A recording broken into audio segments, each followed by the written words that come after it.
Hello everyone. इस video में हम बात करेंगे CUET PG LLB 2024 के बारे में, जिसके थ्रू आपके DU एंड BHU में 3 ईयर LLB कोर्स में एडमिशन मिलेगा। अब देखो, जैसा कि आप सबको पता है, जो CUET PG का आपका एग्जामिनेशन होगा वो NTA के द्वारा कंडक्ट करवाया जाएगा।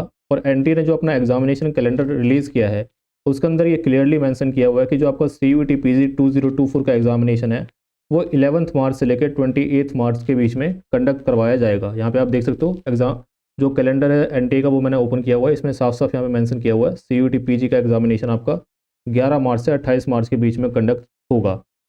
अब देखो, आज जब मैं ये वीडियो रिकॉर्ड कर रहा हूँ, आज 13 दिसंबर है, तो अप्रॉक्सीमेटली 3 महीने का टाइम आपके पास बचा है, या कह सकते हो आपके 90 दिनों का समय आपके पास बचा है। 90 दिनों में ही आपको अपनी प्रिपरेशन करनी पड़ेगी। बहुत सारे स्टूडेंट्स की क्वेरी आती है कि इस बार एंट्रेंस बहुत जल्दी करवाया जा रहा है, क्या ये पोस्टपोन हो सकता है? तो देखो, पोस्टपोन होने के चांसेस काफ़ी कम है। मोस्ट प्रोबेबली मार्च के मंथ में ही आपके जो एंट्रेंस एग्जामिनेशन है CUET PG के वो कंडक्ट करवा लिए जाएंगे। ठीक है। इसके अलावा एक क्वेरी और ये आती है कि एग्जामिनेशन फॉर्म कब तक रिलीज़ होंगे। देखो, कोई कंफर्म नहीं कह सकते, लेकिन अप्रॉक्सीमेटली जनवरी के आसपास आपके जो एग्जामिनेशन फॉर्म है वो रिलीज़ हो जाने चाहिए। एग्जामिनेशन फॉर्म का मतलब क्या है? जो आपके एंट्रेंस के फॉर्म है वो आपके रिलीज़ हो जाने चाहिए। इसके अलावा एक क्वेरी स्टूडेंट्स की और आती है कि जो एग्ज़ाम है वो तो मार्च में होगा, लेकिन हमारी ग्रेजुएशन जो है वो उसके फाइनल सेमेस्टर के एग्जामिनेशन मई जून में होंगे और रिज़ल्ट अगस्त सितंबर इस टाइम में आएगा, या मान लो उससे थोड़ा पहले भी आएगा। तो क्या हम एलिजिबल हैं एग्ज़ाम को देने के लिए? तो बिल्कुल, अगर आप फाइनल ईयर में हो तो आप एलिजिबल हो एग्ज़ाम को देने के लिए, एंट्रेंस को देने के लिए। आप मार्च में अपना एंट्रेंस एग्ज़ाम दो, उसके बाद फाइनल सेमेस्टर के एग्जामिनेशन मान लो आपका मई जून, जब आपके फाइनल सेमेस्टर के एग्ज़ाम होते हैं वो उसके बाद आप अपने दे सकते हो। बस आपको ध्यान रखना है कि आपके फाइनल सेमेस्टर में या पूरे ग्रेजुएशन में किसी भी पेपर में आपकी बैक नहीं होनी चाहिए। जब आपका एडमिशन का टाइम आएगा, एडमिशन कब आपके स्टार्ट होंगे? अप्रॉक्सीमेटली मान लो कि जुलाई या अगस्त के मंथ में आपका जो काउंसलिंग का सेशन है, वह काउंसलिंग का मतलब जो आपका एडमिशन का प्रोसीजर है वो स्टार्ट हो सकता है। तो उस समय तक, उस टाइम पे आपके पास अपना फाइनल रिजल्ट होना चाहिए। उस समय आपके किसी सब्जेक्ट में बैक नहीं होनी चाहिए। अभी आपने अपनी ग्रेजुएशन क्लियर नहीं भी की है, आप फाइनल ईयर में हो, तो भी आप आराम से फॉर्म को फिल कर सकते हो। ये एक दो क्वेरीज आती है स्टूडेंट्स की, वो मैंने यहाँ पे क्लियर कर दी। बाकी इस वीडियो में मेनली हम डिस्कस करेंगे कि 90 दिनों के अंदर या 3 महीनों के अंदर किस तरह से आपको प्रिपरेशन करनी है, क्या आपका इफेक्टिव मेथड हो सकते हैं, किन चीज़ों का आपको ध्यान रखना है, कौन सी चीज़ आपको करनी है, कौन सी चीज़ आपको नहीं करनी, किन चीज़ों से आपको बचना है। वो सारी जो स्ट्रेटेजी आपकी होती है वो सारी चीज़ें इस पर्टिकुलर वीडियो के अंदर डिस्कस की जाएगी। पूरा एक रोड मैप मैं आपको देने की कोशिश करूँगा कि किस तरह से आप अपनी जो प्रिपरेशन है उसको आगे बढ़ा सकते हो।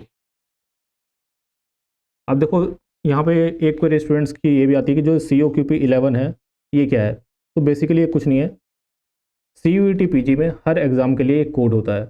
अब अनफॉर्चुनेटली LLB के लिए कोई सेपरेट कोड नहीं है। तो जो जनरल पेपर कोड होता है, जो ये COQP 11 है, ये एक जनरल पेपर कोड है। तो ये जनरल पेपर कोड का एग्ज़ाम दे के ही आप LLB के कोर्सेज़ में एडमिशन ले सकते हो। 2023 के अंदर इस पेपर कोड का नाम था COQP 11 और 2022 के अंदर इस पेपर का नाम था PGQP 40। ठीक है। हो सकता है 2024 में, यानी कि जो आने वाला एंट्रेंस है उसके अंदर पेपर कोड चेंज कर दिया जाए, लेकिन सिलेबस जो आपका मोस्ट प्रोबेबली सेम ही रहने वाला है। PGQP 40 और COQP 11 में भी सिलेबस सेम था, कोई इसमें चेंज नहीं था। तो ये ध्यान रखना, ये सिर्फ आपका पेपर कोड है, जनरल पेपर कोड है। इसके थ्रू बहुत सारे कोर्सेज में एडमिशन होता है। LLB में भी इसी जनरल पेपर कोड के एग्जाम को आप दोगे तो आपका एडमिशन होगा। यहाँ पे मैंने कोर्सेज मेंशन किए हुए हैं कि COQP 11 का एग्ज़ाम देके आप किन किन कोर्सेज में एडमिशन ले सकते हो। अब देखो, एक क्वेरी स्टूडेंट्स की ये भी आती है कि CUET PG में तो बहुत सारी यूनिवर्सिटीज़ होंगी, तो LLB कौन कौन सी यूनिवर्सिटीज़ करवाती हैं? तो यहाँ पे 24 यूनिवर्सिटीज़ हैं, इनके नाम यहाँ पे मैंने मेंशन कर दिए हैं। बाकी मेनली यहाँ पे 2 ही यूनिवर्सिटीज़ है जो ज़्यादा जानी जाती है LLB करवाने के लिए। एक है आपकी BHU और दूसरी आपकी DU। बाकी अगर आपके स्टेट्स के आसपास या आपके घर के होम स्टेट के आसपास से कोई और यूनिवर्सिटी हो जो अच्छी हो तो उसमें भी आप एडमिशन ले सकते हो। मेनली इसमें 2 यूनिवर्सिटी है जो पॉपुलर है, बनारस हिंदू यूनिवर्सिटी और यूनिवर्सिटी ऑफ दिल्ली। अब देखो, ड्यू के बारे में बेसिक्स यहाँ पे इन्फॉर्मेशन दी गई है कि इसमें फ़ीस वगैरह कितनी होती है। तो 6,000 के आसपास आपकी पर सेमेस्टर फ़ीस होती है। इसके अलावा एलिजिबिलिटी क्राइटेरिया क्या है? तो 50% मार्क्स आपके होने चाहिए ग्रेजुएशन में। ग्रेजुएशन में 50% मार्क्स नहीं है तो अगर आपने कोई मास्टर डिग्री की हुई है तो उसके भी मार्क्स यहाँ पे काउंट वैलिड होते हैं। मान लो कोई ऐसा स्टूडेंट है जिसकी ग्रेजुएशन के अंदर 50% नहीं बन रही, लेकिन उसने मास्टर्स की हुई है, मास्टर में 50% है, तो वो स्टूडेंट भी एलिजिबल होगा। बाकी अगर आप OBC CW या PWD कैटेगरी से तो 45% अगर मार्क्स यहाँ पे तो आप एलिजिबल हो, SC ST कैटेगरी से हो तो 40% मार्क्स पे आप एलिजिबल हो। सीट्स यहाँ पे मेंशन की हुई हैं, अप्रॉक्सीमेटली 3000 यहाँ पे सीट्स हैं कैटेगरी वाइज, और सेंटर वाइज यहाँ पे सीट्स दी हुई हैं। सेंटर आपको पता होगा DU के अंदर 3 सेंटर्स होते हैं, CLC, LC1 और LC2। इन तीनों सेंटर्स में इक्वली नंबर ऑफ सीट्स यहाँ पे डिवाइडेड होती हैं। नेक्स्ट यहाँ पे BHU का यहाँ पे दिया हुआ है, इसमें भी सेम 50% आपके ग्रेजुएशन में मार्क्स होने चाहिए तो आप एलिजिबल हो। सीट्स यहाँ पे अराउंड 300 के आसपास हैं, और इसमें जो फीस होती है, जो रेगुलर सीट्स हैं उसकी फ़ीस जो है 2582 रुपये इसके आसपास होती है पर सेमेस्टर, और जो पेड सीट्स होती हैं उसकी फ़ीस होती है 15,000 रुपये पर एनम। ठीक है, तो ये आपको ध्यान रखना है। एग्जामिनेशन स्कीम क्या है, 100 क्वेश्चन होते हैं, 100 क्वेश्चन कंपलसरी होते हैं, यानी कि ये सारे आप अटैम्प्ट कर सकते हो। कंपलसरी से इसका मतलब ये नहीं कि आपको कोई क्वेश्चन आप छोड़ नहीं सकते, छोड़ सकते हो, अगर आपको नहीं आ रहा तो आप छोड़ सकते हो, लेकिन 100 क्वेश्चन आपके आएंगे, इसमें से आपको अटैम्प्ट करने होंगे। कौन कौन सब्जेक्ट से होंगे वो यहाँ पे मेंशन किए हुए हैं। आप इंग्लिश और हिंदी दोनों मीडियम में अपना एग्जाम दे सकते हो। अगर आप हिंदी मीडियम चूज़ करोगे तो लैंग्वेज के सेक्शन में आपको हिंदी के क्वेश्चन करने होंगे। अगर आप इंग्लिश मीडियम चूज़ करते हो तो लैंग्वेज के सेक्शन में आपको इंग्लिश के क्वेश्चन आपको करने होंगे। ऐसा नहीं है कि एक ही स्टूडेंट को हिंदी और इंग्लिश दोनों करना है, ऐसा नहीं है। जो आपका मीडियम हो उसी के अकॉर्डिंग आपको जो अपने लैंग्वेज के क्वेश्चन है वो करने होंगे। बाकी जो सारा पेपर होगा वो बाईलैंग्वेज होगा। इसके अलावा जो आपका पेपर होगा वो कंप्यूटर बेस्ड टेस्ट होगा, यानी कि CBT मोड में होगा। आप सेंटर पे जाओगे, वहाँ पे आपको कंप्यूटर मिलेगा, कंप्यूटर के ऊपर ही आपको अपना टेस्ट देना है। तो ये आप ध्यान रखें कि एग्ज़ाम देने से पहले आपने कुछ टेस्ट की प्रैक्टिस, एटलीस्ट कुछ टेस्ट की प्रैक्टिस आपने कंप्यूटर के ऊपर करके देख लो किस तरह से इंटरफेस काम करता है। उसके लिए आप कोई टेस्ट सीरीज वगैरह ज्वाइन कर सकते हो, हमारी टेस्ट सीरीज चाहो तो वो ज्वाइन कर सकते हो, या किसी और के भी कर सकते हो। आपको पता होना चाहिए कि एग्जामिनेशन में किस तरह से आपको ऑपरेट करना है, किस तरह से आपको क्वेश्चन पे आगे पीछे जाना है, वो सारी चीज़ें आपको पता होनी चाहिए। आपके मार्किंग स्कीम की बात करें, टोटल आपके 100 क्वेश्चन होंगे। हर क्वेश्चन को करेक्ट करने पे आपको 4 मार्क्स मिलेंगे, यानी टोटल 400 मार्क्स का आपका पेपर होगा। कुछ स्टूडेंट्स की क्वेरी आती है कि कितने मार्क्स हम स्कोर करेंगे तो हमारी सीट जो है सेफ हो सकती है। तो देखो, इस बार जो DU के अंदर एडमिशन्स हुए हैं, लास्ट एडमिशन अराउंड 223 या 222 के आसपास हुआ होगा। 223 में तो एडमिशन हुए हैं, ये मुझे पता है। तो अप्रॉक्सीमेटली मान के चलो कि अगर आप 240 या उससे अबव स्कोर करते हो तो आप सेफ हो, यानी कि आपको टारगेट करना है कि आपको 240 या उससे ऊपर ही स्कोर करना है, उससे कम स्कोर नहीं करना। हालांकि मैंने आपको बता दिया 2023 के अंदर कट ऑफ गई हैं, 223 नंबर वाले स्टूडेंट का भी एडमिशन हुआ है। तो ये आपको टारगेट करना है कि 240 नंबर आपको स्कोर करना है, यानी कि 60% आपको स्कोर करना है। किस तरह से स्कोर करोगे, आप किस तरह से प्रैक्टिस करोगे, 90 दिनों में किस तरह से कर सकते हो, वो सारी चीज़ें हम आगे डिस्कस करेंगे। अगर कोई क्वेश्चन आप अटैम्प्ट करते हो वो गलत हो जाता है तो आपको -1 यहाँ पे दिया जाएगा, यानी कि 1 नंबर आपके एक्स्ट्रा वहाँ पे कट जाएंगे। कोई क्वेश्चन आप अटैम्प्ट नहीं करते हो तो वहाँ पे आपको 0 मिलेगा। ठीक है, तो ये आपको ध्यान में रखना है। अब देखो, आपके सिलेबस के अंदर ये 5 सेक्शन दिए गए हैं। इंग्लिश कॉम्प्रिहेंशन का, इसके अंदर आप हिंदी भी ऐड कर सकते हो, या तो आप हिंदी लो या तो आप इंग्लिश लो। दूसरा आपका जनरल नॉलेज, जनरल अवेयरनेस, इसी के अंदर आपको करंट अफेयर भी इंक्लूडेड है। थर्ड सेक्शन है आपका कंप्यूटर बेसिक्स, फोर्थ सेक्शन है आपका जनरल एप्टीट्यूड, और फिफ्थ सेक्शन है आपका लॉजिकल रीजनिंग। ये 5 सेक्शन आपको करने हैं। अब सबसे पहले मैं आपको ये दिखा देता हूँ कि इन 5 सेक्शन में से कितने कितने क्वेश्चन आपके एग्जाम में आते हैं। अब देखो, जो NTA है उसने कोई भी यहाँ पे बाइफर्केशन नहीं दिया हुआ है कि किस सब्जेक्ट से, किस सेक्शन से आपके कितने क्वेश्चन आएंगे, लेकिन आपका जो 2022 के अंदर और 2023 के अंदर जो एग्ज़ाम हुए हैं उसके अंदर जो क्वेश्चन आए हैं उसके अकॉर्डिंग मैं आपको दिखा देता हूँ कि दोनों सालों में कितने कितने क्वेश्चन किस सब्जेक्ट से, किस सेक्शन से पूछे गए हैं। तो यहाँ पे एक मिनट, ये देख सकते हो, 2023 के पेपर की बात करें तो 20 क्वेश्चन आपके हिंदी या इंग्लिश कॉम्प्रिहेंशन वाले 20 क्वेश्चन आपके आए थे। जनरल नॉलेज से 20 क्वेश्चन, कंप्यूटर बेसिक से 10 क्वेश्चन, जनरल एप्टीट्यूड यानी कि मैथ्स से 25 क्वेश्चन, और लॉजिकल रीजनिंग से 25 क्वेश्चन। ये आपके 2023 के पेपर का इस तरह से बाइफर्केशन आप देख सकते हो। 2022 की बात करें तो इस साल आपके लैंग्वेज से 25 क्वेश्चन थे, जनरल नॉलेज से 20 क्वेश्चन, कंप्यूटर बेसिक से 10 क्वेश्चन, जनरल एप्टीट्यूड से 25 क्वेश्चन और लॉजिकल रीजनिंग से 20 क्वेश्चन। ये दोनों साल का मैंने आपको बता दिया किस सेक्शन से कितने क्वेश्चन आते हैं। तो अप्रॉक्सीमेटली आप मान के चल सकते हो कि आपके लैंग्वेज वाला जो सेक्शन है हिंदी या इंग्लिश का, उसमें से 25 क्वेश्चन के अराउंड आ सकते हैं, 20 से 25 क्वेश्चन। जनरल नॉलेज में जनरली 20 क्वेश्चन के आसपास पूछे जाते हैं, कंप्यूटर बेसिक से अराउंड 10 क्वेश्चन आते हैं। बाकी रीजनिंग और मैथ्स दोनों सेक्शन से 25-25 क्वेश्चन आप एक्सपेक्ट कर सकते हो, 1-2 क्वेश्चन आगे पीछे हो सकते हैं। तो अराउंड 50% पेपर जो है आपका इन दोनों सब्जेक्ट से मिलकर बनता है। यानी कि इस एग्ज़ाम में अगर आपको अच्छा स्कोर करना है तो मैथ्स और रीजनिंग आपकी अच्छी होनी कंपलसरी है। हालांकि अब लॉयर बनने में और मैथ्स और रीजनिंग अच्छी होने में कोई डायरेक्ट रिलेशन दिखता नहीं है, लेकिन फिर भी जो एग्ज़ाम का पैटर्न है आपको उसके अकॉर्डिंग प्रिपेयर करना होगा। तो ये दोनों आपके सबसे मोस्ट इंपॉर्टेंट सेक्शंस बन जाते हैं। अब देखो, वो तो मैं आप आगे समझाऊंगा कि सब्जेक्ट वाइज आपकी क्या स्ट्रेटेजी होनी चाहिए, कब तक आपको कितना पोर्शन कंप्लीट करना है, लेकिन बेसिक आउटलाइन मैं आपको देने की कोशिश करता हूँ कि कब तक आपका कितना पोर्शन कंप्लीट हो जाना चाहिए। तो देखो, आप अराउंड मान के चलो कि 15 मार्च को मान लो आपका एग्ज़ाम है, तो आपके पास 90 दिन के आसपास आपके पास बचे हैं। तो आप कोशिश करो कि जनवरी एंड तक आपके ये दो सेक्शन जो है, जनरल एप्टीट्यूड और लॉजिकल रीजनिंग, ये दो सब्जेक्ट आप कोशिश करो कि जनवरी एंड तक आप कंप्लीट कर लो। ठीक है, इन दोनों सेक्शन को आप मिला लोगे तो अप्रोक्सीमेटली आपके 30 टॉपिक्स बनते हैं। ठीक है, 30 टॉपिक्स के आसपास आपके बनेंगे, 25-30 टॉपिक आपके बनेंगे। तो आप कोशिश करो, मैं आपको बता दूंगा कौन से इंपॉर्टेंट टॉपिक्स हैं, कौन से ज़्यादा इंपॉर्टेंट है, कौन से कम इंपॉर्टेंट है। तो आपके जो ज़्यादा इंपॉर्टेंट टॉपिक्स हैं उनको आप कोशिश करो कि एक टॉपिक को आप 2 दिन में कवर करो, और जो आपके कम इंपॉर्टेंट टॉपिक्स हैं उनको आप कोशिश करो कि एक टॉपिक को आप 1 दिन में ही कवर करने की कोशिश करो। तो टोटल आपको जनवरी एंड तक 45 दिन मिलते हैं। जनवरी एंड तक आपको कोशिश करनी है कि जनरल एप्टीट्यूड और लॉजिकल रीजनिंग को आप कंप्लीट कर लो। किस तरह से कंप्लीट करना है वो मैं आगे आपको बताऊंगा। इसके साथ साथ आपको क्या करना है, इंग्लिश के अंदर अगर, अब देखो यहाँ पे मैं एक और इम्पॉर्टेंट टॉपिक जो डाउट आता है स्टूडेंट्स का वो मैं डिस्कस करूँगा कि हम हिंदी लें या हम इंग्लिश लें। तो देखो, आप हिंदी भी ले सकते हो, इंग्लिश भी ले सकते हो। अगर आप हिंदी लेते हो तो भी जो बाकी सब्जेक्ट के क्वेश्चन होंगे वो इंग्लिश हिंदी दोनों में आएंगे। अगर आप इंग्लिश लेते हो तो भी बाकी सब्जेक्ट के क्वेश्चन जो है वो इंग्लिश और हिंदी दोनों में आपको देखने को मिलेंगे। यानी कि लैंग्वेज आप कोई भी लो, बाकी जो क्वेश्चंस होंगे वो आपके दोनों लैंग्वेज में ही शो होंगे। तो ऐसा बिल्कुल नहीं है कि अगर आप हिंदी लेते हो तो बाकी सब्जेक्ट भी आपको हिंदी में सॉल्व करने हैं, या इंग्लिश लेते हो तो बाकी सब्जेक्ट भी आपको इंग्लिश में सॉल्व करने हैं। ऐसा नहीं है, आप हिंदी ले सकते हो, बाकी सब्जेक्ट को आप इंग्लिश में सॉल्व कर सकते हो। आप इंग्लिश लेते हो तो भी आप बाकी सब्जेक्ट को हिंदी में सॉल्व कर सकते हो। तो बेसिकली डाउट जो आपका क्लियर हुआ होगा। आप हिंदी ले या इंग्लिश ले, तो देखो इन जनरल जो देखा गया है कि जो हिंदी का लेवल होता है वो थोड़ा ईजी होता है, इंग्लिश का लेवल भी थोड़ा ईजी होता है, लेकिन हिंदी से थोड़ा टफ होता है।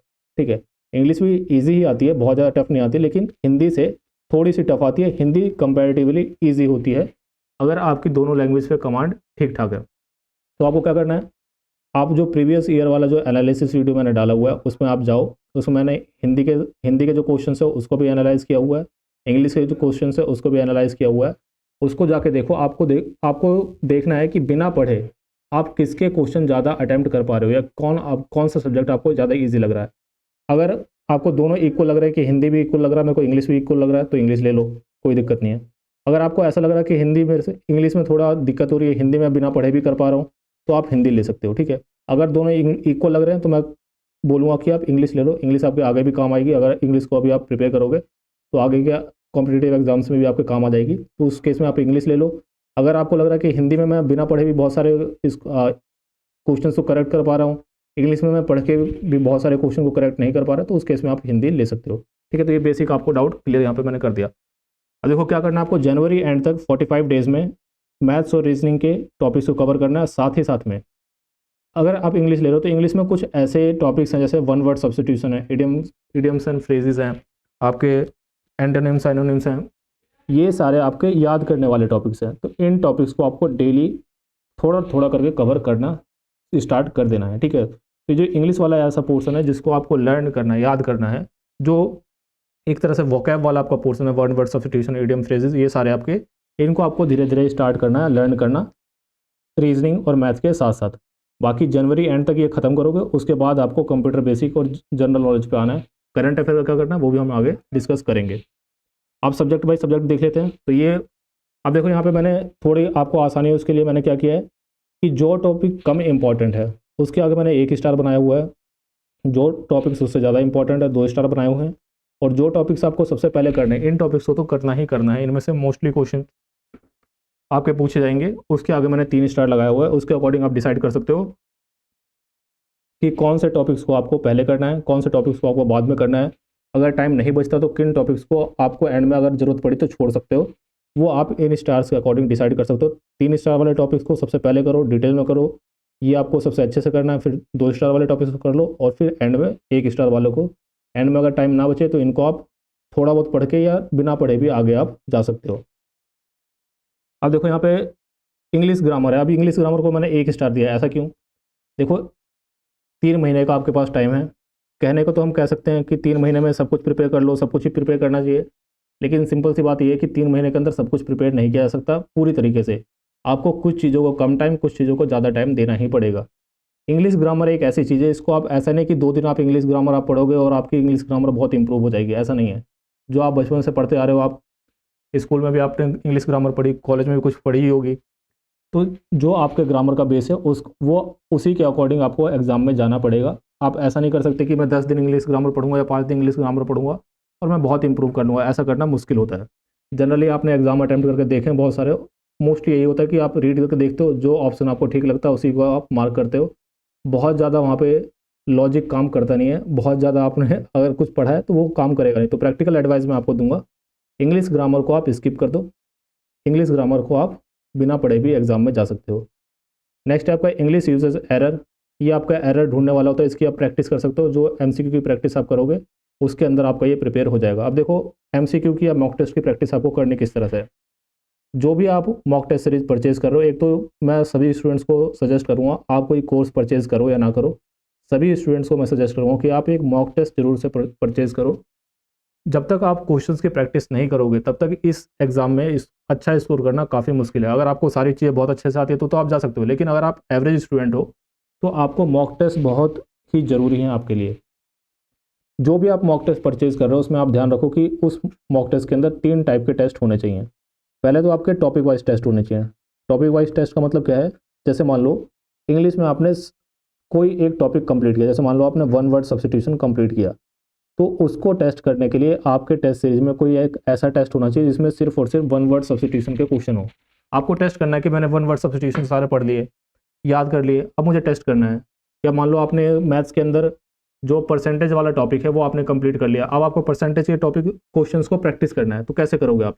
आपके मॉक टेस्ट सीरीज में परसेंटेज का एक टेस्ट होना चाहिए। तो आपके मॉक टेस्ट सीरीज में एक टॉपिक वाइज टेस्ट होने चाहिए हर इंपॉर्टेंट टॉपिक्स के। दूसरे आपके सेक्शनल टेस्ट होने चाहिए। सेक्शनल टेस्ट का मतलब क्या है, सब्जेक्ट वाइज टेस्ट। जैसे मान लो आपने इंग्लिश का सेक्शन कंप्लीट किया, अब आपको इंग्लिश के क्वेश्चंस की प्रैक्टिस करनी है, तो आप फुल लेंथ टेस्ट में प्रैक्टिस नहीं कर पाओगे। आपको इंग्लिश का ही स्पेसिफिक टेस्ट चाहिए जिसमें इंग्लिश के क्वेश्चन हो। इसी तरह से मान लो आपने मैथ्स का सेक्शन कंप्लीट कर लिया, तो आपको मैथ्स का एक सेक्शनल टेस्ट देके देखना चाहिए। या मान लो आपने 4-5 टॉपिक मैथ्स से कंप्लीट किया, तो आप मैथ्स का एक सेक्शनल टेस्ट देके देखो। तो आपकी टेस्ट सीरीज के अंदर टॉपिक वाइज टेस्ट होने चाहिए, सेक्शनल टेस्ट होने चाहिए और फुल लेंथ टेस्ट भी होने चाहिए। फुल लेंथ टेस्ट आप कब दोगे, मान लो आपने 2-3 सब्जेक्ट या 3-4 सब्जेक्ट आपने बेसिक कवर कर लिए, तो आपको उतर जाना है फुल लेंथ टेस्ट पे। आपको इस बात का इंतजार नहीं करना कि मैं पूरा सिलेबस खत्म करूंगा उसके बाद मैं फुल लेंथ टेस्ट देना स्टार्ट करूंगा। 40-50% आपका सिलेबस हुआ है, स्टार्ट कर दो फुल लेंथ टेस्ट को देना। तो ये ध्यान रखो, जो भी टेस्ट सीरीज आप परचेज कर रहे हो उसके अंदर टॉपिक वाइज टेस्ट हो, सेक्शनल टेस्ट हो और फुल लेंथ टेस्ट हो। और इन टेस्ट के अंदर जो भी क्वेश्चन आपके दिए गए हैं उसके डिटेल सॉल्यूशन वहाँ पे प्रोवाइड किए जा रहे हों। डिटेल सॉल्यूशन से फ़ायदा क्या होगा, मान लो आपने कोई एक टॉपिक पढ़ा या तो कोई आपका एक क्वेश्चन गलत हो गया, अब उस क्वेश्चन को, वो क्वेश्चन क्यों गलत हुआ है उससे रिलेटेड और भी क्वेश्चन बन सकते हैं। बेसिकली उस टॉपिक को उस डिटेल सॉल्यूशन में समझाया गया होना चाहिए। जैसे मान लो अकबर के ऊपर कोई क्वेश्चन आया है, ठीक है, ये मान लो डीपीएसपी के ऊपर कोई क्वेश्चन आया है। अब मान लो आपने अकबर के बारे में कुछ भी नहीं पढ़ा हुआ, अकबर से रिलेटेड आपका क्वेश्चन गलत हुआ, तो अकबर से रिलेटेड सारी इन्फॉर्मेशन इस टेस्ट के डिटेल सॉल्यूशन में यहाँ पे होने चाहिए, ताकि अगली बार अगर अकबर से रिलेटेड कोई क्वेश्चन आता है तो वो आपका गलत ना हो। ठीक है, तो इस तरह से आपकी टेस्ट सीरीज बनी होनी चाहिए। आप हमारी टेस्ट सीरीज चाहो तो हमारी टेस्ट सीरीज ले लो, उसमें ये सारे टेस्ट आपको मिल जाएंगे, टॉपिक वाइज टेस्ट भी मिल जाएंगे, सेक्शनल भी, फुल लेंथ टेस्ट भी, और मंथली करंट अफेयर के जो टेस्ट हैं वो भी आपको उसमें मिल जाएंगे। कितने मिलेंगे, फुल लेंथ टेस्ट इसमें आपके 15, हिंदी और इंग्लिश दोनों ही मीडियम में। सेक्शनल टेस्ट आपके 5, यानी कि हर सब्जेक्ट के 5 सेक्शनल टेस्ट मिलेंगे। और जितने टॉपिक है सभी इंपॉर्टेंट टॉपिक के आपके टॉपिक वाइज टेस्ट भी आपको इसमें देखने को मिलेंगे। बाकी जैसे कि मैंने आपको बताया मंथली करंट अफेयर टेस्ट भी इसके अंदर इंक्लूडेड है। ये आपको ध्यान रखना है। English uses error, jumbled para, sentence correction और सेंटेंस इंप्रूवमेंट, ये सारे आपको टेस्ट में से ही कवर करने हैं, या क्वेश्चंस आपको प्रैक्टिस करने हैं, उन्हीं में से आपका ये कवर हो जाएगा। रीडिंग कॉम्प्रिहेंशन आप देखो आएगा ही आएगा। रीडिंग कॉम्प्रिहेंशन में से 4 या 5 क्वेश्चन आपके आते हैं, तो ये 4 या 5 क्वेश्चन आपको सही से करना है। तो रीडिंग कॉम्प्रिहेंशन की आपको ठीक से प्रैक्टिस करनी है। जितने से ज़्यादा हो सके आप रीडिंग कॉम्प्रिहेंशन की प्रैक्टिस करो। टेस्ट में से कर सकते हो उसमें करो, टॉपिक वाइज टेस्ट में से, सेक्शनल टेस्ट में से, जैसे भी कर सकते हो। रीडिंग कॉम्प्रिहेंशन की प्रैक्टिस आपको ठीक से करनी है। पैराग्राफ कंप्लीशन, ये भी आपको टेस्ट में से ही प्रैक्टिस करना है। तो इंग्लिश के बेसिक टॉपिक आपके ऐसे हैं कि बहुत ज़्यादा आपको इंग्लिश में पढ़ने की जरूरत नहीं है, कुछ याद करने वाले टॉपिक्स हैं वो आपको कवर करने हैं। बाकी आपकी जो अब तक आपने इंग्लिश पढ़ी है उसी के ऊपर आपको रिलाई करना है और एग्ज़ाम में जाना है, क्योंकि इसमें कुछ ऐसा नहीं है कि आप कुछ बहुत इंग्लिश ग्रामर आप पढ़ लोगे तो बहुत ज़्यादा मार्क्स इंप्रूव हो जाएंगे, ऐसा नहीं है। नेक्स्ट आपको आता है one word substitution, synonym, antonyms, idiom and phrases. ये तीनों टॉपिक्स आपके ऐसे हैं जिसमें से आप मान के चलो कि इन तीनों टॉपिक्स को मिला के 7 से 8 क्वेश्चन आपके बन जाएंगे। तो देखो 4 से 5 क्वेश्चन आपके रीडिंग कॉम्प्रिहेंशन से हो गए, 7-8 क्वेश्चन आपके इन तीनों टॉपिक से हो गए। तो बाकी टॉपिक से वैसे भी 4-5 क्वेश्चन ही बनते हैं, और उसके लिए बहुत सारी ग्रामर पढ़ के उसमें प्रैक्टिस करना वो थोड़ा लेंदी पड़ जाता है। उससे उससे बेटर ये होगा कि आप मैथ्स और रीजनिंग पे फोकस करो, क्योंकि अगेन मैं ये नहीं कह रहा कि इन सबको नहीं पढ़ना चाहिए, इन सबको पढ़ना चाहिए, लेकिन आपके पास 90 दिनों का समय है। 90 दिनों के समय में आप लिमिटेड चीज़ें ही कर सकते हो। अगर आपने अनलिमिटेड पढ़ना स्टार्ट कर दिया तो जो ज़्यादा ज़रूरी चीज़ें हैं जिसको पढ़ के आप डायरेक्टली स्कोर कर सकते हो वो आपसे छूट सकती हैं, और जो ऐसी चीज़ें जो बिना पढ़े भी आप अटैम्प्ट कर सकते थे या उसको पढ़ के बहुत ज़्यादा आपके मार्क्स में इंप्रूवमेंट नहीं हुआ, उसमें आप अपना टाइम वेस्ट कर सकते हो। ठीक है, तो ये मैं कहना चाह रहा हूँ। मेरा कहने का मतलब बिल्कुल ये नहीं है कि ये चीज़ों को नहीं पढ़ना चाहिए, पढ़ना चाहिए, लेकिन टाइम कम है, तो अगर छोड़ने की बारी आएगी तो हम इसको छोड़ेंगे। ठीक है, तो इन तीनों टॉपिक्स को आपको क्या करना है, जैसे कि मैंने आपको बताया मैथ्स और रीजनिंग आप जनवरी एंड तक कवर करोगे, तो उसके साथ साथ डेली आपको इनको लर्न करना है। जितनी आपकी कैपेसिटी हो उतने आप लर्न करो। अगर आप 10 दिन में याद कर सकते हो तो 10 करो, 20 कर सकते हो 20 करो, 20 से ज़्यादा कर सकते हो तो और अच्छा है। ठीक है, तो इनको आपको डेली बेसिस पे लर्न करना है। सेम स्ट्रेटजी अगर कोई हिंदी में पेपर देना चाहता तो हिंदी में भी आप अपना सकते हो। हालांकि हिंदी में बहुत ज़्यादा आपको ऐसा नहीं कह सकते, ये सब चीज़ें तो आप याद कर सकते हो याद करने वाली। बाकी व्याकरण में तो आपको, अगर आपकी बेसिक हिंदी ठीक है तो आप ठीक कर लोगे, बहुत ज़्यादा टाइम आपके पास नहीं है इसको इम्प्रूव करने के लिए। तो ये आपका इंग्लिश का हिंदी का सेक्शन हो गया। बुक्स कौन से आप रेफ़र कर सकते हो, तो अरिहंत पब्लिकेशन की आती है एसपी बख्शी, ये ले सकते हो आप। ये आपको नहीं मिल पा रही तो आप दिशा पब्लिकेशन की आती है इसेंशियल इंग्लिश, ये भी ले सकते हो। वैसे इन दोनों में से कोई एक चूज़ करनी है तो आप अरिहंत पब्लिकेशन वाली ले लो, ये ज़्यादा बेटर बुक है। इसी के अंदर आपके ये सारे टॉपिक्स मिल जाएंगे, one word substitution, synonym, antonym, idioms and phrases, ये सारे टॉपिक्स आपको एसपी बख्शी के अंदर मिल जाएंगे। इसके अलावा जो हमारी ऐप है उसके अंदर जो फ्री मटेरियल वाला सेक्शन है उसके अंदर भी इससे रिलेटेड थोड़ा बहुत मटेरियल आपको मिल जाएगा, तो उसको भी आप यूज़ कर सकते हो। बाकी मोस्टली स्टूडेंट्स को पता होगा जो हमारी ऐप है उसके अंदर काफ़ी सारा फ्री मटेरियल आपको मिल जाएगा सभी सब्जेक्ट्स का। इसके अलावा एक फुल लेंथ टेस्ट आपको फ्री मटेरियल में मिल जाएगा, मंथली करंट अफेयर के टेस्ट है, ये सारे आपको फ्री मटेरियल सेक्शन में ऐप के अंदर मिल जाएंगे। तो ऐप का लिंक डिस्क्रिप्शन में, अगर किसी स्टूडेंट को वो एक्सेस करना हो या फिर syllabus, previous year questions, previous year के एनालिसिस, वो सारे आपको फ्री मटेरियल सेक्शन में मिल जाएंगे, तो उसको आप जाके वहाँ पे देख सकते हो। ऐप का लिंक डिस्क्रिप्शन में है, वेबसाइट का लिंक भी वहाँ पे डिस्क्रिप्शन में दिया हुआ है। इसके अलावा व्हाट्सअप जो ग्रुप है, टेलीग्राम ग्रुप है, इंस्टाग्राम है, इन सब के लिंक भी दिए हुए हैं, वहाँ पर आप ज्वाइन कर सकते हो। एग्जाम से रिलेटेड जो भी इन्फॉर्मेशन होती है उसके रिलेटेड मैं वीडियो बना के आपको इन्फॉर्म करूँगा, चैनल को सब्सक्राइब कर लो। लेकिन कई बार इमीडिएट बेसिस पे वीडियो बनाना पॉसिबल हो नहीं पाता, तो मैं ग्रुप में वहाँ पे इन्फॉर्म करता रहता हूँ। कोई मटेरियल मुझे शेयर करना होता है तो वो भी मैं ग्रुप के अंदर शेयर कर देता हूँ। नेक्स्ट है आपका जनरल नॉलेज का सेक्शन। अब देखो जीके का सेक्शन जो है थोड़ा ट्रिकी सेक्शन है। 20 क्वेश्चन ओवरऑल इसमें से आने हैं आपके, और 20 क्वेश्चन में से टॉपिक बहुत ज़्यादा हैं। यहाँ पे देख सकते हो आप हिस्ट्री, इंडियन पॉलिटी, कॉन्स्टिट्यूशन, इसके अलावा इकॉनमी, ज्योग्राफी, साइंस, सब कुछ इसमें दे दिया है। तो कैसे इसको कवर करें। अब देखो इसमें से कुछ टॉपिक्स ऐसे हैं जिसमें से क्वेश्चन आते ही आते हैं, उनको आपको करना है। और इंडियन कॉन्स्टिट्यूशन एक ऐसा टॉपिक है, अगर आप और भी एंट्रेंस एग्जाम दे रहे हो तो उसमें तो बहुत सारे क्वेश्चन आएंगे इंडियन कॉन्स्टिट्यूशन का। इसमें जनरली 2 से 3 क्वेश्चन आपके इंडियन कॉन्स्टिट्यूशन से होते हैं। तो इंडियन कॉन्स्टिट्यूशन में कहूँगा आपको ठीक से इसको आप कवर करो। आप जब लॉ स्कूल के अंदर जाओगे वहाँ पर भी आपको ये काम आएगी। इसके अलावा बाकी एंट्रेंस एग्जाम आप दे रहे हो तो उसके अंदर भी आपकी इंडियन कॉन्स्टिट्यूशन काम आने वाली है, तो इसको आप डिटेल में कवर करो। लिटरेचर में क्या आता है, तो लिटरेचर में जनरली आपकी जो बुक्स एंड ऑथर्स वाला पार्ट है वो आता है। अब देखो इसके ऊपर मैं कोशिश करूँगा एक वीडियो लाने की। वीडियो में अभी नहीं लाऊंगा क्योंकि बेसिक इसमें होता क्या है कि लिटरेचर के अंदर आपको करंट वाला पार्ट भी कवर करना है, कि जो करंट में बुक्स पब्लिश हुए हैं उसके ऑथर्स वगैरह वो सब भी कवर करना होता है। तो इससे रिलेटेड आप फरवरी के मंथ में मैं एक वीडियो अपलोड करूँगा जिसके अंदर जो करंट में बुक्स एंड ऑथर्स हैं वो भी मैं कवर कर लूँगा, और जो ट्रेडिशनल वाले हैं जो पहले से पुराने बुक्स एंड ऑथर्स हैं जो एग्जाम में के पॉइंट ऑफ व्यू से इंपॉर्टेंट है वो सारे भी मैं कवर कर लूँगा। तो ये आपको ध्यान रखना है। इससे रिलेटेड मैं एक वीडियो लेके आऊँगा, तो उसके लिए चाहो तो आप उसका वेट कर सकते हो। बाकी अब देखो हिस्ट्री की बात करते हैं। हिस्ट्री बहुत लंबी हिस्ट्री है, मैं सजेस्ट करूँगा कि आप इसके एमसीक्यू के थ्रू कवर करो। बहुत ज़्यादा टाइम इस पर देने की ज़रूरत नहीं है। हिस्ट्री के जो इंपॉर्टेंट एमसीक्यूज़ हैं उसको आप कवर करो, उससे आपको काम हो जाएगा। अगर आपको पढ़ना है तो मॉडर्न हिस्ट्री आप पढ़ सकते हो। मोस्टली देखा गया कि मॉडर्न हिस्ट्री से क्वेश्चन पूछे जाते हैं। ठीक है, बाकी एंशिएंट और मिडिवल को आप चाहो तो स्किप कर सकते हो, मॉडर्न को आप एक बार पढ़ लो। बाकी मैं तो इतना सजेस्ट करूँगा कि आप थ्योरी मत भी पढ़ो तो भी काम आपको होगा। आप एमसीक्यू वाले जो क्वेश्चन है उसकी प्रैक्टिस कर सकते हो, क्योंकि हिस्ट्री से 2 क्वेश्चन जनरली आते हैं। 2 क्वेश्चन के लिए पूरी हिस्ट्री पढ़ना उतना फ्रूटफुल मुझे लगता नहीं है। मैथ्स और रीजनिंग में आप मेहनत करोगे, कंप्यूटर में आप मेहनत करोगे तो उसमें आपका ज़्यादा रिजल्ट आएगा। क्योंकि अगेन मैं ये नहीं कह रहा कि इनको पढ़ना बुरा है। 90 दिन है आपके पास, उसी में आपको डिसाइड करना है क्या आपको करना है क्या आपको नहीं करना। तो ये तो मैंने क्लियर कर दिया आपको कि मैथ्स प्लस रीजनिंग ये सब आपको कवर करना है जनवरी एंड तक। अब देखो मैं इसको डे बाई डे यहाँ पे शेड्यूल में आपको दे सकता था, लेकिन मैं देना नहीं चाहता, क्योंकि हर स्टूडेंट के अपने अपने तरीके होते हैं।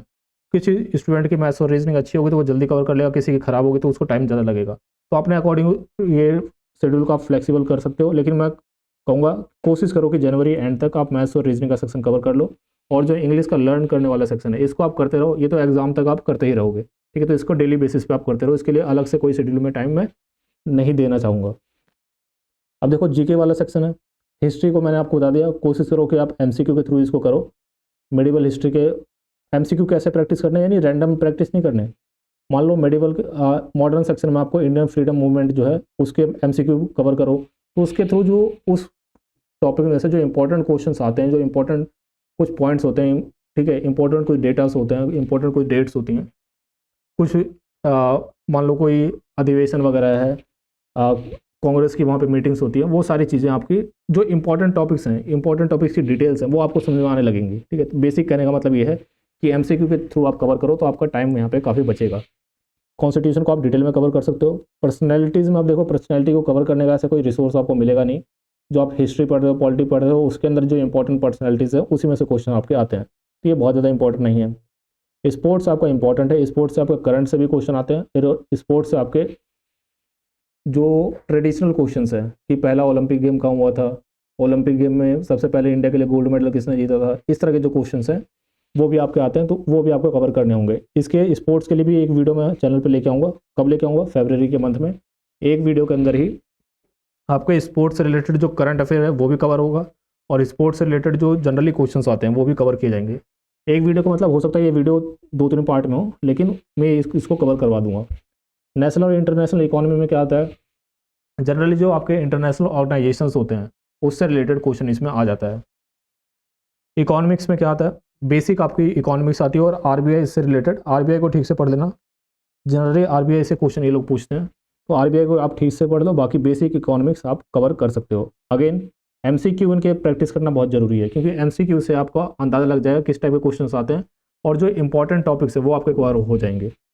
अगेन साइंस में भी इस तरह से एमसीक्यू आप कवर करो। अगर साइंस को आप पढ़ने बैठोगे तो बहुत टाइम इसमें लग जाएगा।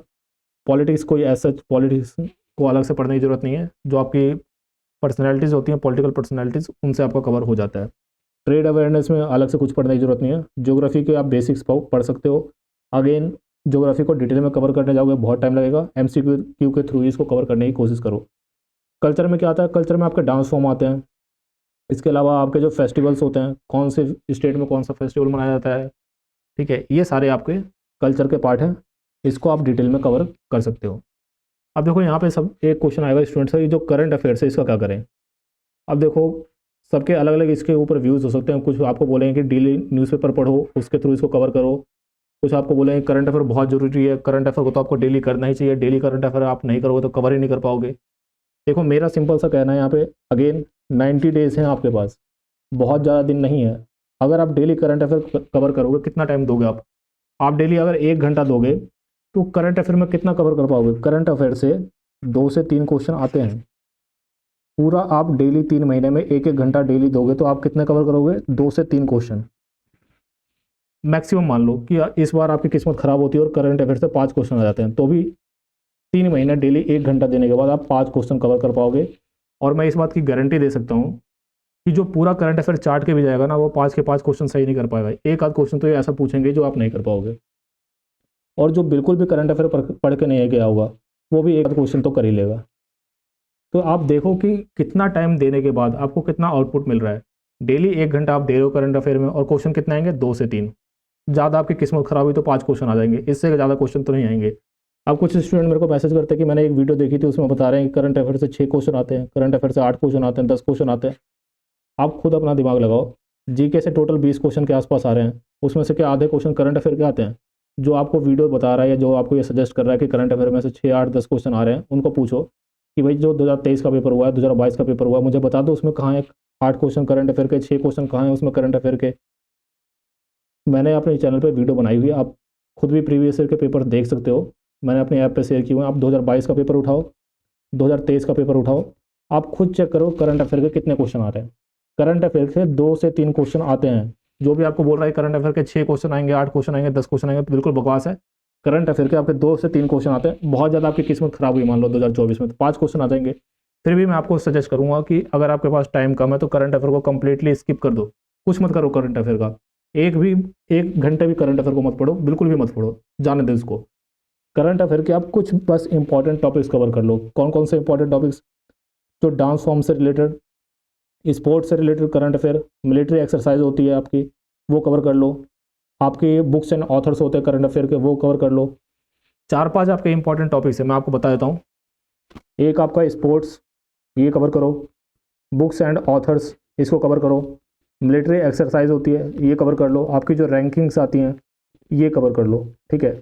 इसके अलावा इंटरनेशनल ऑर्गेनाइजेशन से रिलेटेड कुछ न्यूज़ आप कवर करना चाहते हो तो उसको आप कवर कर लो। इसके अलावा कुछ आपकी इंपॉर्टेंट पर्सनैलिटीज़ होती हैं जिनकी डेथ वगैरह हुई होती है या किसी को अवार्ड वगैरह मिला होता है, ठीक है, अवार्ड वाला सेक्शन। ये 5 6 टॉपिक करंट अफेयर का कवर कर लो। और इसके अलावा 1 घंटा भी करंट अफेयर में आपको देने की जरूरत नहीं है। अगर आपको लग रहा है कि डेली न्यूज़पेपर में कवर करूँगा और करंट अफेयर में बहुत ज़्यादा स्कोर कर लूँगा, कर लोगे आप स्कोर। 2 से 3 क्वेश्चन आते हैं, कर लो स्कोर। कितना इसमें स्कोर करोगे? अगेन 400 नंबर का आपका पेपर है, उसमें से 240 स्कोर करने हैं आपके। इसको नहीं भी करोगे क्या फ़र्क पड़ जाएगा? जो आपका पार्ट स्कोरिंग है उस पर आपको फोकस करना है।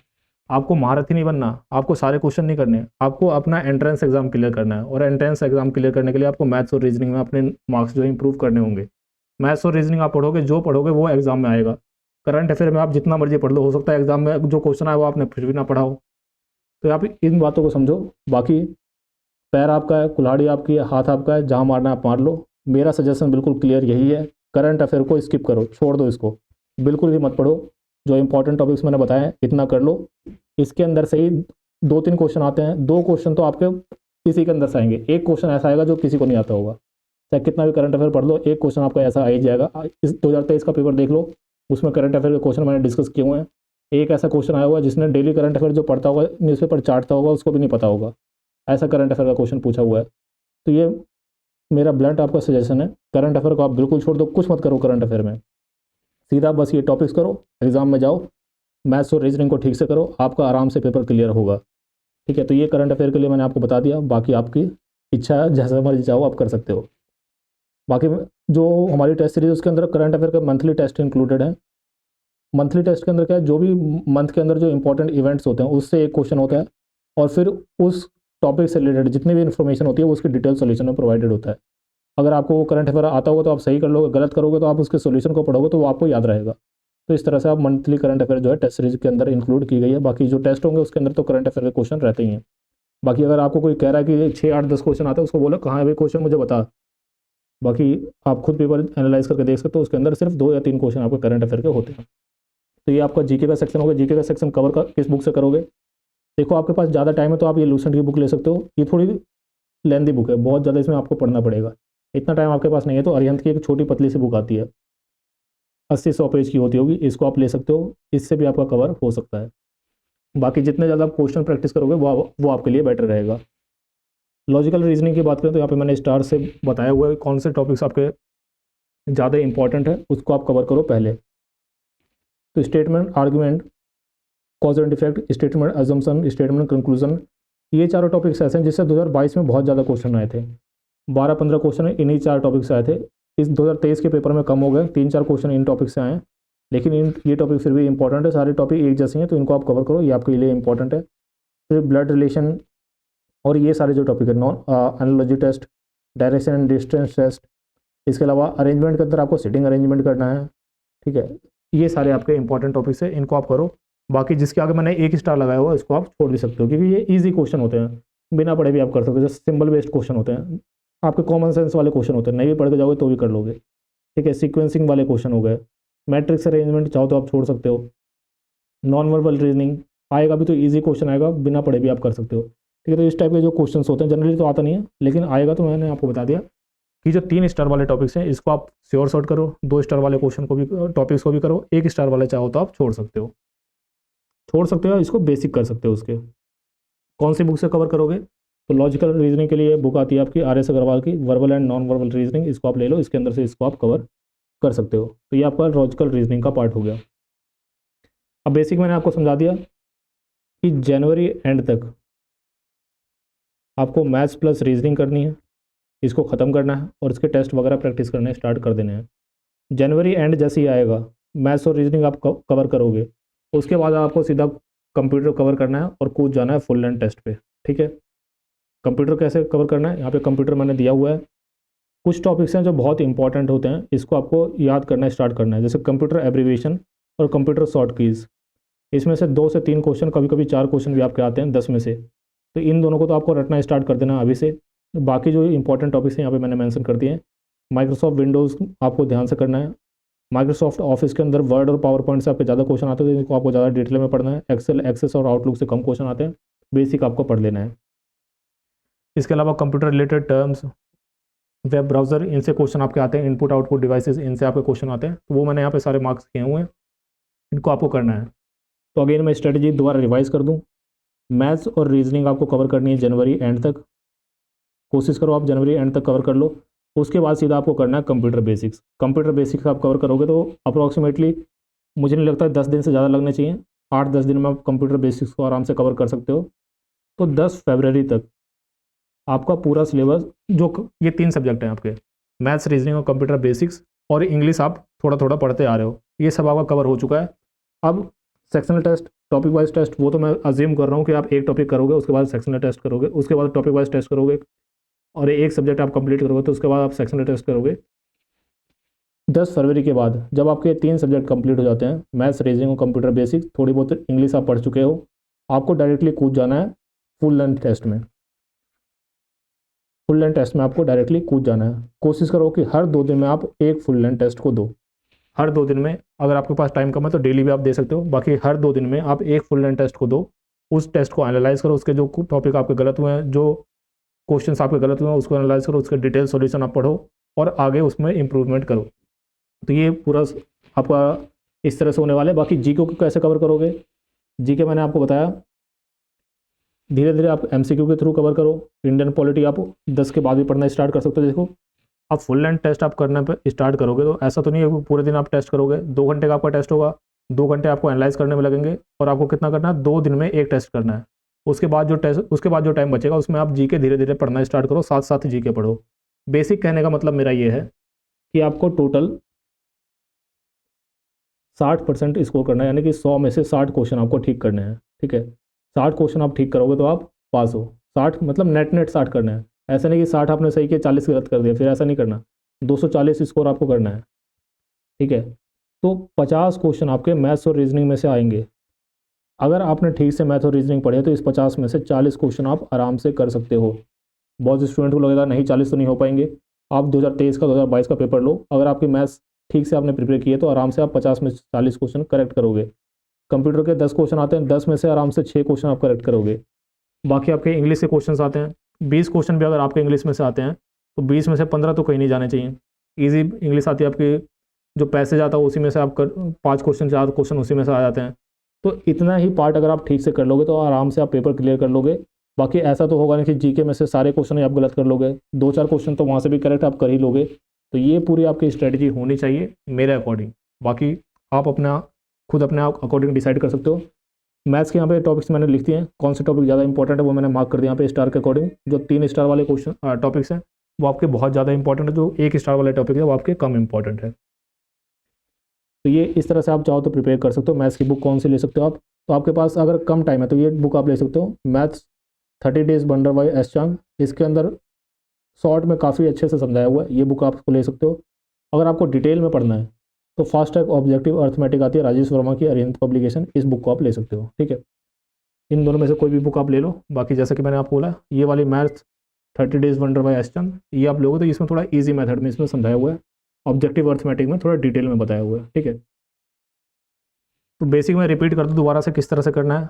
करंट अफेयर नहीं करना, जो इंपॉर्टेंट टॉपिक्स होते हैं करंट अफेयर वाले, स्पोर्ट्स हो गए, अवार्ड्स हो गए, बुक्स एंड ऑथर्स हो गए, ये सब आपको करना है बस। इसके बाद मैथ्स प्लस रीजनिंग, जो इंपॉर्टेंट टॉपिक्स है उसको 2 दिन में कवर करना है, जो कम इंपॉर्टेंट टॉपिक्स है उसको 1 दिन में कवर करना है, जनवरी एंड तक, यानी कि 45 डेज़ में इसको आपको कवर करना है। इंग्लिश कैसे करना है, डेली बेसिस पे जो लर्न करने वाले टॉपिक्स है उसको करना है, बाकी जो ग्रामर है उसको छोड़ देना है। इसके बाद जैसे ही आपका जनवरी एंड तक जो मैथ्स रीजनिंग खत्म होती है, उसके साथ ही उसके बाद आपको कंप्यूटर स्टार्ट कर देना है। 10 दिन में आपका कंप्यूटर हो जाएगा, तो 10 फरवरी तक आपको ये काम भी हो गया। 10 फरवरी तक आपके ये 3 टॉपिक कंप्लीट हो जाते हैं, कूद जाओ आपके फुल लेंथ मॉक्स में। फुल लेंथ मॉक्स देना स्टार्ट करो, साथ ही साथ अपने जी के जो टॉपिक्स है उसको पढ़ना स्टार्ट करो, उसके क्वेश्चन अटैम्प्ट करना स्टार्ट करो। फुल लेंथ टेस्ट आप देना स्टार्ट करो तो आपको पता लग जाएगा कि आपकी हालत कैसी है। अगर तो आपने मैथ्स और रीजनिंग ठीक से कर ली है, कंप्यूटर आपने ठीक से कर लिया है, तो पहले फुल लेंथ टेस्ट से ही मैं आपको कह सकता हूँ, पहले या दूसरे फुल लेंथ टेस्ट में ही आप 240 के आसपास स्कोर करना स्टार्ट कर दोगे। बाकी फुल लेंथ टेस्ट देने का जब टाइम आएगा तो मैं आपको बता दूंगा किस तरह से कितना स्कोर आपको आ रहा है, तो क्या आपकी आगे स्ट्रेटजी होनी चाहिए, वो मैं आगे वीडियोस बनाता रहूँगा। बाकी जो मेरा व्हाट्सएप नंबर है वो मैंने डिस्क्रिप्शन में दे दिया है। किसी को अगर कोई दिक्कत आती है कि मेरा इतना स्कोर आ रहा है, अब मैं क्या करूँ, मैंने मैथ्स रीजनिंग ठीक से किया था, नहीं हो पाया, मेरे सही स्कोर नहीं बन पा रहा, या मेरे साथ ये कोई दिक्कत आ रही है, या मुझे इस सब्जेक्ट में कोई दिक्कत आ रही है, तो आप मुझे मैसेज कर सकते हो व्हाट्सएप पे। वहाँ पे मैं ट्राई करूँगा कि जो भी आपकी कोई ऐसी दिक्कत है जो आपकी सॉल्व हो सकती है, तो वो मैं आपकी हेल्प करने की कोशिश करूँगा। ठीक है, तो ये मैंने बेसिक आपको स्ट्रेटजी देने की कोशिश करी। मैंने कुछ ऐसा नहीं बताया कि बिल्कुल इसी में घुस जाओ। कुछ चीज़ें जो आपका टाइम ख़राब कर सकती थी वो मैंने आपको वार्न कर दिया है। बाकी जैसे मैंने पहले बोला, पैर आपका है, कुल्हाड़ी आपकी है, हाथ आपका है, जहाँ आपका मारना है आप मार सकते हो। मैंने 2-3 चीज़ें आपको बता दी। करंट अफेयर आप छोड़ दो, बिल्कुल टाइम ख़राब मत करो। इंग्लिश का जो ग्रामर का पार्ट है उसको छोड़ दो, टाइम ख़राब मत करो। बाकी पोर्शन पे फोकस करो। मैथ्स रीजनिंग को जनवरी एंड तक कवर करो, कंप्यूटर पे कूद जाओ। जैसे ये तीनों सब्जेक्ट कंप्लीट होते हैं फुल एंड टेस्ट पे आ जाओ। ठीक है, ये आपकी बेसिक स्ट्रेटजी होनी चाहिए। अगेन चाहो तो आप पूरा करो, 90 डेज़ हैं आपके पास। मैं बार बार इस बात को रिपीट कर रहा हूँ, और ये 90 डेज़ बहुत जल्दी निकलेंगे। अच्छा, एक क्वेश्चन स्टूडेंट का हो रहा था कि ये दिन में कितने घंटे पढ़े। अब भाई जितना ज़्यादा पढ़ सकते हो पढ़ो। मेरे हिसाब से तो 3-4 घंटे आपको दिन में पढ़ना चाहिए। इससे कम आप पढ़ोगे तो 90 डेज़ में कवर करने के चांसेस बहुत कम है। आपकी मैथ्स और रीजनिंग पहले से अच्छी है तो आप बिना पढ़े भी कर सकते हो। अगर आपकी मैथ्स और रीजनिंग एवरेज है या वीक है तो आपको 3 से 4 घंटे डेली पढ़ने ही चाहिए। ठीक है, तो ये बेसिक मैंने आपको बता दिया। अब प्लेलिस्ट में जाओगे तो आपको ये प्लेलिस्ट मिल जाएगी। इसके अंदर मैंने 2023 का पेपर एनालाइज किया हुआ है। जो भी मैंने आपको बातें बोली है यहाँ पे, आप इसमें जाके देखोगे तो आपको पता लग जाएगा कि मैं सब्सटेंस के ऊपर बात कर रहा हूँ या फिर ऐसे फालतू में फेंक रहा हूँ। आप जाके देखो, आपको पता लगेगा करंट अफेयर के कितने क्वेश्चन हैं, इंग्लिश के कैसे क्वेश्चन हैं, क्या आप बिना ग्रामर पढ़े उसको कर सकते हो, क्या आप ग्रामर पढ़ोगे तो बहुत ज़्यादा इसमें स्कोर कर लोगे। वो सारी चीज़ें आपको जो प्रीवियस ईयर के पेपर का एनालिसिस मैंने दिया है उसको देखोगे तो आपको समझ में आएगा। 2023 का एनालिसिस भी यहाँ पे दिया हुआ है, 2022 के पेपर का एनालिसिस भी यहाँ पे दिया हुआ है, तो इसको आप जाके देख सकते हो। बाकी कोर्सेज या टेस्ट सीरीज वगैरह आपको परचेज करने तो वो परचेज कर सकते हो। CUET PG वाले जो टेस्ट सीरीज है उसका प्राइस यहाँ पे मेंशन है, इसमें डिस्काउंट भी आपको मिल जाएगा। कैसे मिलेगा वो मैं अभी आपको बता दूंगा। इसके अंदर जैसे भी मैंने आपको बताया 15 फुल लेंथ टेस्ट होंगे, 5 sectional test, topic wise test, monthly current affair के टेस्ट, हिंदी और इंग्लिश दोनों मीडियम में है, और हर क्वेश्चन के आपके डिटेल सॉल्यूशन दिए जाएंगे। जो 3 ईयर लॉ वाला टेस्ट सीरीज है इसके अंदर आपको CUET PG के सारे टेस्ट तो मिलेंगे, साथ ही साथ आपको MHCT, Punjab university, Allahabad university और लखनऊ यूनिवर्सिटी, इन सभी यूनिवर्सिटी के 5 एडिशनल टेस्ट भी आपको मिलेंगे। 5 फुल लेंथ टेस्ट इसमें एडिशनल होंगे। तो दोनों में के अकॉर्डिंग अगर आप CUET PG दे रहे हो तो ये वाला ले लो, बाकी एंट्रेंस एग्जाम भी दे रहे हो तो ये वाला आप ले सकते हो। कोर्स परचेज करना है तो कोर्स भी आप परचेज कर सकते हो। CUET PG के अंदर आपका पूरा जो सिलेबस है वो आपका रिकॉर्डेड लेक्चर्स के थ्रू यहाँ पे कवर करवाया जाएगा। लाइव लेक्चर्स नहीं होंगे, रिकॉर्डेड लेक्चर्स होंगे। नोट्स आपको PDF फॉर्मेट में यहाँ पे मिलेंगे। बाकी टेस्ट सीरीज जो है इसके अंदर इंक्लूडेड है। अगर ये कोर्स कोई स्टूडेंट ले रहा है तो टेस्ट सीरीज अलग से लेने की जरूरत नहीं है, टेस्ट सीरीज इसमें इंक्लूडेड है। इसके अलावा 3 ईयर लॉ वाला कोर्स है, इसके अंदर भी जो बाकी यूनिवर्सिटीज़ हैं उसका सिलेबस को भी कवर करवाया जाएगा। डिस्काउंट कैसे मिलेगा, तो जो भी यहाँ पे प्राइस लिखा हुआ है वो प्राइस आपको पे करने की जरूरत नहीं है। फ्लैट 50% आपको डिस्काउंट मिल जाएगा। बस आपको पे करने के पहले एक कूपन कोड का ऑप्शन यहाँ पे होता है, ऐप के अंदर भी और वेबसाइट के अंदर भी होता है। वहाँ पे आपको कूपन कोड यूज़ करना है LLB50, आपको डायरेक्ट 50% का डिस्काउंट मिल जाएगा। 3 ईयर लॉ वाला कोर्स है वो आपको 4499 में मिल जाएगा। CUET PG वाला जो कोर्स है वो आपको 2999 में मिल जाएगा। इसी तरह से जो 3 ईयर लॉ वाला टेस्ट सीरीज़ है वो आपको 1250 में मिल जाएगा। और जो CUET PG वाली जो टेस्ट सीरीज है वो आपको सिर्फ और सिर्फ 750 रुपये 750 में आपको मिल जाएगी। तो इस कूपन कोड को आप यूज़ कर सकते हो। ऐप का लिंक और वेबसाइट का लिंक आपको डिस्क्रिप्शन बॉक्स में मिल जाएगा, वहाँ से आप इसको परचेज कर सकते हो। किसी की कोई क्वेरी है तो आप व्हाट्सएप पे पूछ सकते हो। मेरा व्हाट्सएप नंबर डिस्क्रिप्शन में दिया हुआ है। इसके अलावा व्हाट्सअप का ग्रुप जो है उसको ज्वाइन कर लो, या टेलीग्राम का ग्रुप ज्वाइन कर लो, वहाँ पे सारी इन्फॉर्मेशन मैं शेयर कर दूँगा। कोई स्टडी मटेरियल मुझे शेयर करना होगा तो वो भी मैं वहाँ पे शेयर कर दूँगा, ठीक है। बाकी बेसिक सारी जो आपके मटेरियल होते हैं, टेस्ट पे आपके प्रीवियस ईयर के पेपर हो गए, सिलेबस हो गया या स्टडी मटेरियल हो गया, वो हमारी ऐप के जो फ्री मटेरियल सेक्शन है उसमें अवेलेबल है, वहाँ से आप उसको एक्सेस कर सकते हो। और कोई आपकी क्वेरी तो आप कमेंट सेक्शन में लिखो, व्हाट्सएप पे आप मैसेज कर सकते हो। For the time being that's the end of the video. Thank you.